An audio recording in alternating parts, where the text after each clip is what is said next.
Hi again then guys, and so it's that time again for Gran Turismo Sport where we get down and dirty with the predictions as far as the silhouettes that Kaz likes to release. The update itself is coming out very soon. I believe the maintenance is on the 26th or it might be the 25th, something like that, but basically the next couple of days is when we're getting this new update. We already of course have 4 of these cars confirmed from the live events. I already covered those in a video. 2 Porsches, a Honda and a Nissan, along with, of course, Fuji Speedway. We don't know yet, as far as I'm aware, if we'll be getting more than one variation of Fuji. I doubt it. I think it'll probably be the newer version, but you never know. We might get more than one.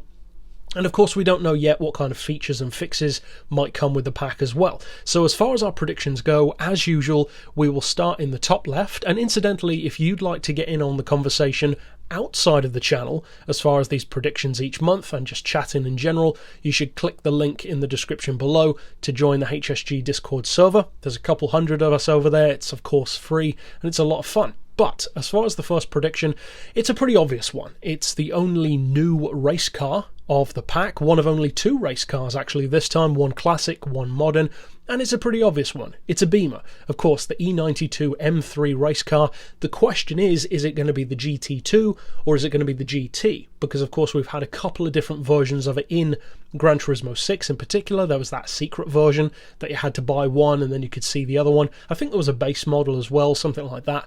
And of course, the concept of a base model is kind of pointless now that we can paint the cars. I think this one's going to be much better actually in GT Sport than it was in GT6. It wasn't bad, but it was always overshadowed by how overwhelmingly fast the Z4 was. Whereas now the Z4 is still good, but I think this one will have more of a chance to shine, especially if it is probably in Group 3. Makes a nice difference from the cars that we already have there. As far as the next one, this is of course one of the confirmed vehicles. I said it looked to me like the 911 GT3 RS 4.0. I was corrected. As I said, I wasn't entirely sure on that one. It looked like it to me, but it is of course more likely to be the 997 facelift version of the GT3. So again, pretty cool car. An interesting choice to go for this. It's very similar in some ways to the GT3 RS that we already have. You could say I want to add some different Porsche instead. I get that argument. It is a different Porsche technically, but it is surprisingly similar to the one that we already have, but still cool. Doubtless it will be another OP vehicle, that's for sure. Next one is a very interesting choice because it's clearly a Viper. You can see that straight away, but it's not the choice that I predicted, not yet at least, of the ACR. Now, I still do think that the ACR will be added, probably alongside a C6 ZR1 if it does return, but this one is the SRT10 Coupe, and I say that because you can clearly see the roof, looks like a hardtop, but you cannot see that distinctive, huge rear wing. The SRT10 Coupe is an interesting choice because it was always the weakest of the Vipers in Gran Turismo 6. It wasn't as quick as the others, it didn't have the track appeal of the ACR, it wasn't as affordable as the convertible, kind of in a no man's land. I think it might be a bit more useful now, especially around N500, N600, but we'll see. The next one I'm very excited for, as long as they don't put it in Group X, and that is of course the Mazda RX 500. And if this is in the N classes, doubtless it's going to end up being just like it was on Gran Turismo 6, alongside stuff like the Chaparral 2J and the Ford Focus RS. Extremely OP. Now, if this car is in the N classes, it's going to be good, because it's going to be around N200. And one thing that this car has always been great for is top speed and top-end handling. So this may well be the new best money-earning method in the game. Because if I can tune one of these to N200 for Blue Moon Bay, you're going to be looking at 405 grand every roughly 11 minutes. So pretty amazing money, especially when it's not using any kind of glitch. Next up we have, again, very distinctive design. This one's going to be interesting because I could see this one falling into Group X quite easily. I'm expecting it to cost probably 1 million credits, just like it did in GT6, and that is the Plymouth XNR Gear, which will be interesting to have Plymouth back in the game. I have predicted at some point, it might have been in Beards and Cars, that I thought the Roadrunner might come back. I would have thought the Roadrunner even would come back before this one, but of course that's not the case. Interesting car to have back. more of a collector's piece, let's say, but it depends on the category that it's in. Next up, we have a car which, again, I have predicted, especially, again, on those HSG Discord server conversations. One of the few high rollers that we don't have yet, the Alfa Romeo TZ2 Carrozzata. This is one of those high rollers that most people didn't buy, alongside the Abarth by Posto Bertoni.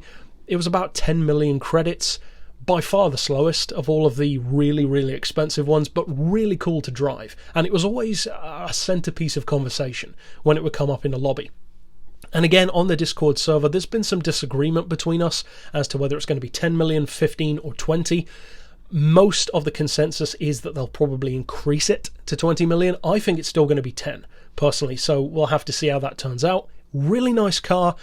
But if you're looking to spend that kind of cash, I definitely recommend getting something like a Daytona first, because this one is a lot slower. Next up, we have another confirmed car, of course, the Nissan 300ZX.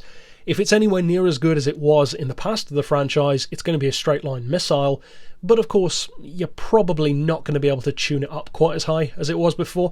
This is like an 880 horsepower car, sometimes over 900, depending on the model.